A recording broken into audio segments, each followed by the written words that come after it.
Hello, and welcome to yet another episode of What's Important Now. And today we're just traveling around the world. I have Sheena.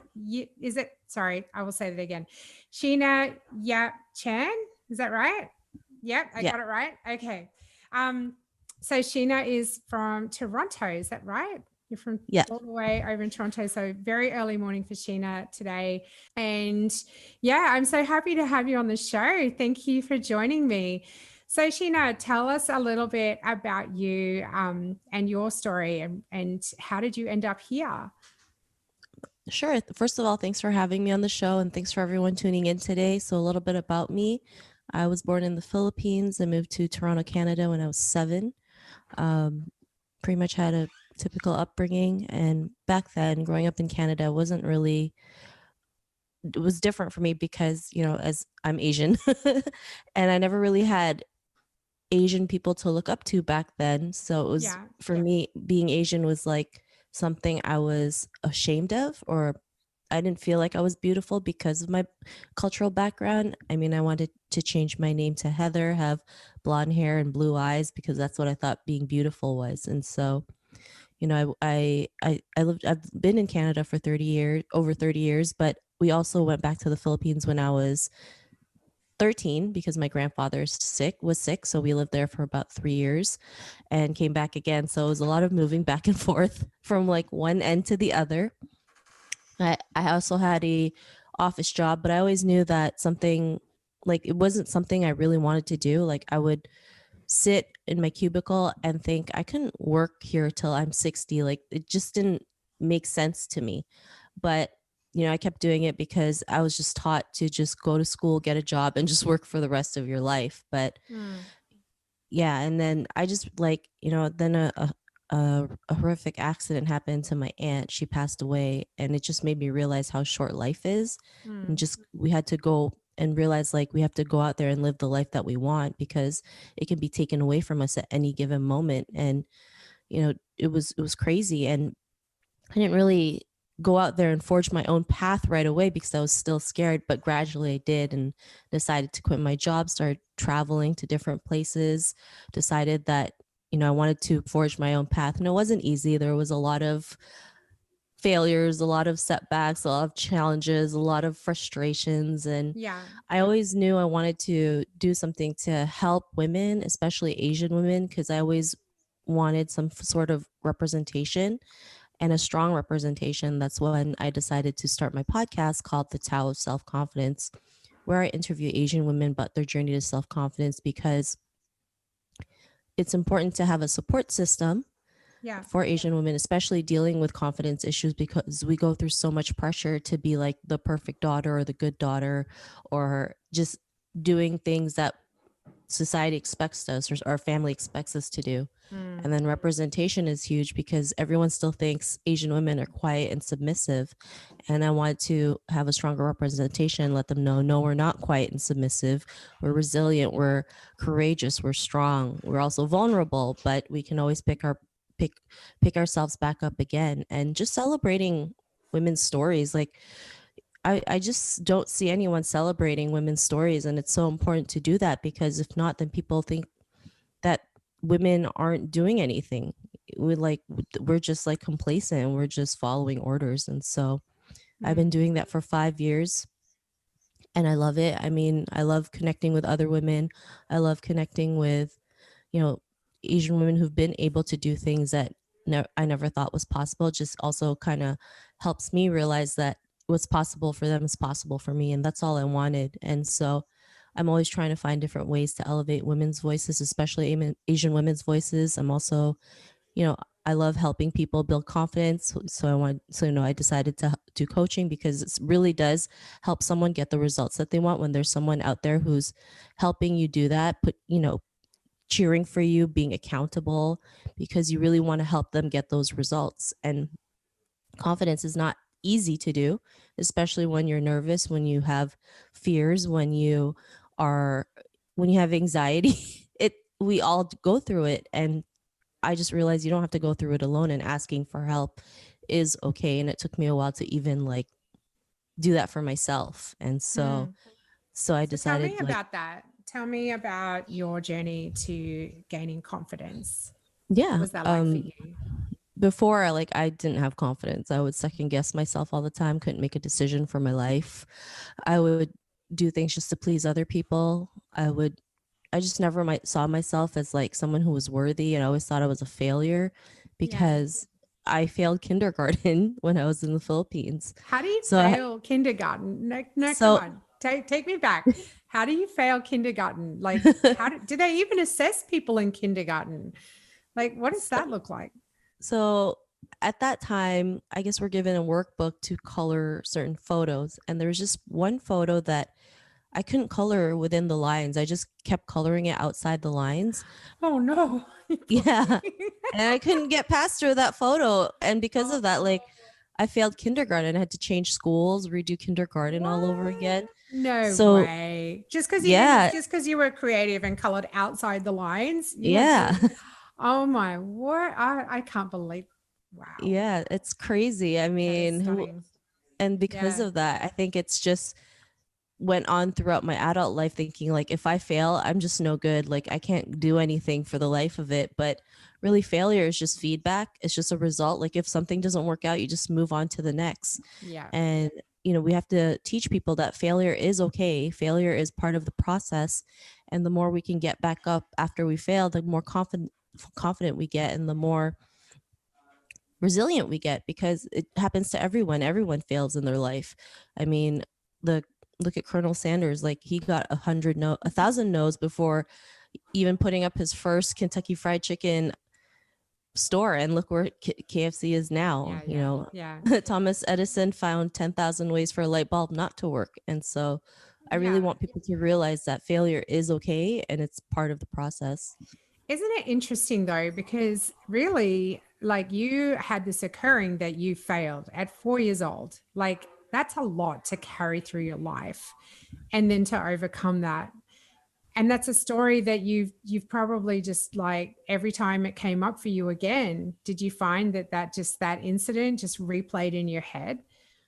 N- Not really. I think it was just more like I only realized it maybe a couple years back, less than 5 years ago, realizing like I probably thought I was always a failure because of that moment. And a lot of people don't realize their child experiences or Yeah. traumas from their childhood really affect them into adulthood. Yeah, And if yeah. nobody helps them bring it out and bring awareness to it, then they can't go out there and find the tools to solve what they're going through. And so it's really Yeah. important to kind of just look at your life and realize like what are some of the things that hel- help you become who you are today, or what are some of the things that give you the problems that you have today.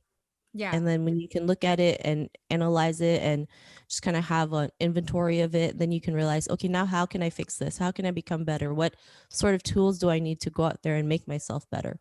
Yeah. Well, here's the thing. You didn't fail. There's no way Yeah. a 4-year-old can fail, right? No way. Yeah. You're just being a 4-year-old. You're probably Yeah. pretty And amazing and very creative and just didn't want to stick within the lines. That's okay. You didn't exactly, like fail. exactly. If I saw it in a different light, I was just meant to just color outside the lines. I was You were not meant meant to. to be trapped in a box or just follow what everyone tells you. But at 4 years old, it was a different story. Yeah. Oh, look, I totally get it. I totally get it. I remember at 6, I had this experience where a teacher pulled me in front of her class and yelled at me. And and I like I can't tell you the full story right now because it's too long. But I was a bit naughty, I will admit that. But at the same time, that left an imprint on my entire life. Who did I have to be after that? Because I never wanted to be put in a situation where I'd feel that and shamed and embarrassed again. I felt so embarrassed. And so every opportunity I had, I would avoid looking bad. I would avoid being embarrassed in front of people. So I would never put myself out there. And, it's funny how these little stories, these little things that happen to us at such a young age can really impact the path of our life until we interrupt it. So, yeah. So, wow. So, what interrupted it for you? Was there a specific event other than, like you've mentioned, your aunt passing away, sadly? So, was there anything though, in terms of your self confidence, that really just disrupted it for you?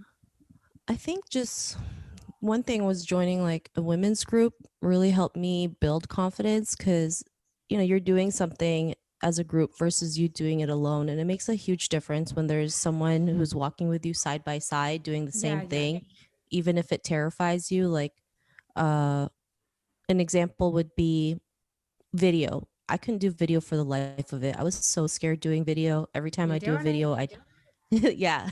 Yeah, you're doing it now. But before you ever saw me do my first video, it was a hot mess. I would like turn on the video, say something, fumble, turn it off. And then I would redo it again, turn it on, say something, fumble, turn it off. And Oh for a yeah, 2 minute video, I can relate. like it took 2 hours. And I was like, I can't do this. Like, this is just too hard. Like, it's nerve wracking. I'm scared. I don't know what people will laugh at me.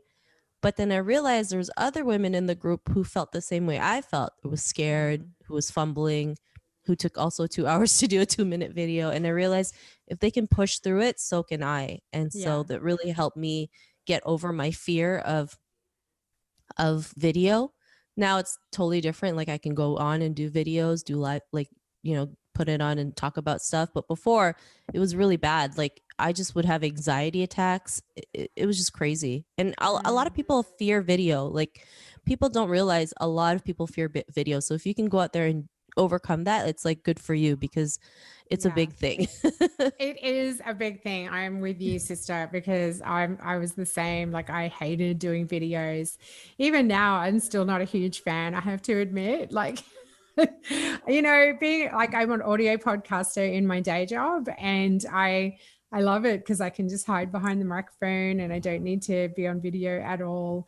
Um, but this show in particular is really about connecting with people. So I find video is an ultimate way to really do that. And I can see your eyes and I can see your facial expressions and I can tell when something I've said hasn't landed, and I can tell when I want to dig deeper into something. And it's really quite amazing. It's a really great experience.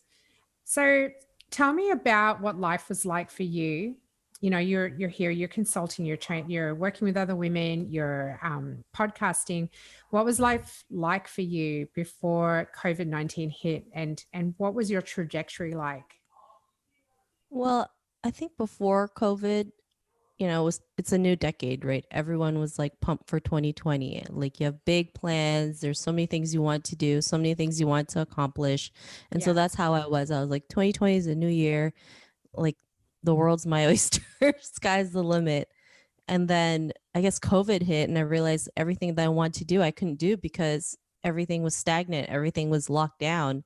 And I kind of fell into like this feeling like, oh my God, it's going to be the end of the world. Like there's a lockdown. Oh This is wow. something Yeah. that's totally different. And I actually didn't want to do anything. I was like, you know what? We're on a standstill. We're locked down. That's the end of the world. I don't really care at this moment anymore. I'm just gonna hide from the world and like binge watch on Netflix and eat junk food all day because I just felt like there was really nothing to live for. Yeah, I don't know if right. other people felt that way. And I was just Oh like, gosh, I oh think my we've all gosh. been through that. Like I think Yeah. to one degree or another, I know that there's been days for me that yeah, definitely I've just wanted to hide under the duvet and not come out. So I totally get it. So yeah, okay. So that was something that hit you pretty hard. So how did you manage to get yourself out from under the duvet? I think sometimes when you look in the mirror and you like look at yourself and you're like, what, how did you let yourself go like this? Kind of made Mm, me realize it was time to change, but it didn't happen overnight. Like it took time. And mm. so one of the things I started doing was I think I really need to start working out because like every day you're binge watching on Netflix and eating junk food all day. And especially when you're at home, like you just want to eat. Eat Yeah, junk food, yeah. eat sweets, eat pizza, anything, right? And so yeah, I kind of let go of myself a little bit and I realized like, okay, it's time to start working out. And so working out was the first thing I did. And then kind of like figure out what do I want to do now? Like what is it that I want to do to like really help women? And I didn't really understand at the time because at the time I just felt like there was nothing to live for. Like it was like really like I was just like this is the end of the world. This is it. Like 2020 is the end of the world. And so and I might be a Just little bit over I think I might you be a just little bit went over like hardcore yeah, doom, I think I went a doom little over scrolling. Yeah. dramatic, but Yeah. nobody realizes how our mental health issues really heighten during this Yeah. lockdown, because like you're stuck in like, you know, an enclosed space. Some people Yeah. are stuck in a condo, stuck in a room, stuck in a house, and there's really nowhere to go. And you And still so your are, mind, right? yeah, Like, is it still, is still really happening where you live? yeah, we're Yeah. still in a lockdown, and like your mind plays tricks on you. So of course there's no real outlet for you to like let it out, especially when you're just watching Netflix and eating junk food all day. And so I think working Mm. out was one of the things that really helped me kind of just let it out. And I think people don't realize like you need an outlet to release it, whether it's to work out, talk to a friend, talk to a mental health professional. You just need it, because if not, you'll go crazy. And like sometimes you just hold everything in and everything blows up. And so in the summer, I actually met a lady who decided, you know, why don't we do like a book project, especially, you know, highlighting Asian women, because it's something that you're passionate about. And so we decided to co-create a book called Asian Women Who Boss Up, where Yeah. we're going to feature 16 Asian women who share their stories about forging their own path and how they're able Yeah. to thrive. Because I don't see anything on Amazon that highlights Asian women in a book cover. It's rare. And I mean, I don't even think I see book covers that highlight Asian people in general, because we're still very underrepresented. So I was really excited to do that. But, you know, even creating that project was also nerve-wracking. This is something that's totally new to me. I don't know if people will say yes, or if they think this idea would suck, or just even like me trying to tell people this idea. Because when it's something new, you get anxious, you get nervous, you Yeah. get scared, you fumble. Like for me, when I'm nervous, I laugh, and people might think it's weird, but that's just my mechanism. I just start laughing because I'm just so nervous. Yeah. And Yeah. so, yeah, there were I days where I got just it. like, yeah. And there were days where like people would just, I get like 10 rejections in one day. And I'm like, this is just depressing. And then like, I would go back to like eating my feelings away because I'm like, this project is not going to come through. But we were determined to make it work. Like we're really excited. It's coming out in March of 2021, and we already have Awesome. all our, yeah, we have our authors. And it's just amazing when you just connect with like-minded women, and just when 16 women are just sharing their excitement of being featured in a book like this. It's crazy. Then people are like, oh, I heard about this book from so and so. And it's amazing. Like I'm just really grateful I was able to do this. And you know, we're gonna like have, you know, like we're gonna feature them in different podcasts. We're gonna have an online show, we're gonna have a summit. It's just crazy. And this is how I really wanted to Wow. find a way to elevate Asian women's voices. So that is one of the books that I co-created with another lady. Another book that's coming out is also Women of Color Who Boss Up, because as women of color, we're still also very underrepresented, and diversity is Mm. huge right now. We do need that diversity because, you know, I don't want to sound mean, but I don't want to keep seeing the same white guys that I see on TV or on Instagram or, Oh, you know, I'm with you. I don't yeah. either. It's amazing what you're doing. So what I'm hearing is COVID really shifted something for you. Yeah, it shifted my confidence again, because I had to like redo how to, like, it's easy to talk about confidence, but to actually take action in it is like a total 180. Because Mm. you know, you're out there putting yourself out there. It's nerve-wracking. You have all these thoughts in your head, especially moments of self-doubt, actually a lot of moments of self-doubt, not feeling worthy, not feeling like you're enough, always comparing yourself to other people. And you have to like kind of shut that noise off. It's there to remind you, like, to, well, it's there to kind of protect you, but you have to realize like you are worthy and you're capable of going out there and doing your own thing. You can, like, sky's the limit, right? There's no limitations, there's no boundaries. And especially as women, we have to realize like we can do anything we put our mind to, and we really have to show ourselves out there, because there's still so many gaps that we face, you know, like the pay gender scale, we still get paid less than men. Women get promoted a lot slower than guys. Society doesn't really see women in leadership roles, and if we do, it takes forever. So like a really great example is there is a lady, her name is Kim Ing, and she recently became a general manager for the Miami Marlins. And that's huge because she basically just opened a door for so many other women to be in a high ranking position in a major sports team, in any major sports team. Mm. But if you ever read her credentials, she should have been a general manager like 15 years ago. She already had like 3 World Series under her belt. She's worked for big baseball teams like the New York Yankees Yeah. and the LA Dodgers. Imagine if she was a man, she would have been a general manager right away. I mean, she even had interviews for 5 other teams to be a general manager, didn't get the spot. The highest she ever got was like an assistant general manager. It just took forever. And I think it's because she's a woman and she's Asian. So she's a woman and a woman of color. And it Yeah, just took right. forever. Like 15 years, she finally got to be a general manager or manager, but really she should have been one a long time ago. And this is why it's so important to highlight these stories, to bring like help women, lift women up so they can realize their potential and go after the things they want. And even though like we have a lot of industries that we think are made for women, it's still run by men. So we really need more women leaders, more women in these high positions to show what's possible. It's not even about, having prestige or status. It's really just showing what's possible out there for other women. Yeah, yeah. I really hear your commitment to women. It's Yeah. amazing. Thank you. Well done. So tell me what life is going to look like once the dust settles and the air clears and we're all allowed outside again in the sunshine. What is going to be something different that life will hold for you after this experience during COVID?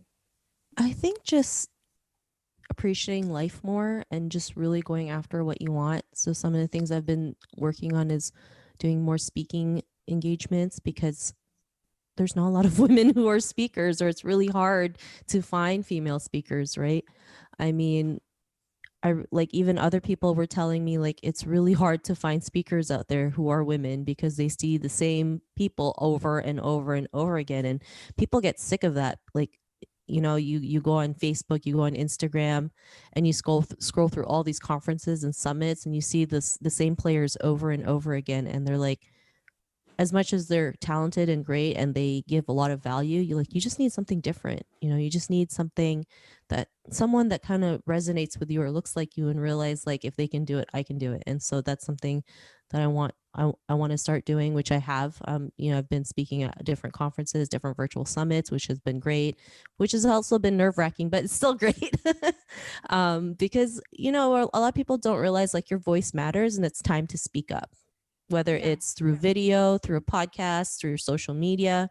Your voice really does matter. Your story matters, and you never know whose life you can impact. You just need to change one Yeah. person's life, because you never know where that person may go. And so that's what Yeah. we're heading towards. And yeah, really just excited for the books to come out next year, or in like, yeah, next year.